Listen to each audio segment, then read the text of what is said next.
Kakaibang balita mga kapatid.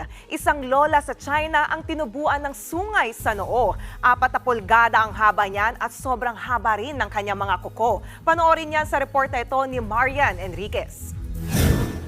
Maraming netizen sa buong mundo ang nagulat sa isang lola sa China. Ang noo kasi niya may sungay. Siya si Lola Chen, 107 years old. Kapansin-pansin na mahaba rin ang kuko ni Lola. Pero agaw pansin talaga ang 4 pulgadang haba ng kanyang sungay.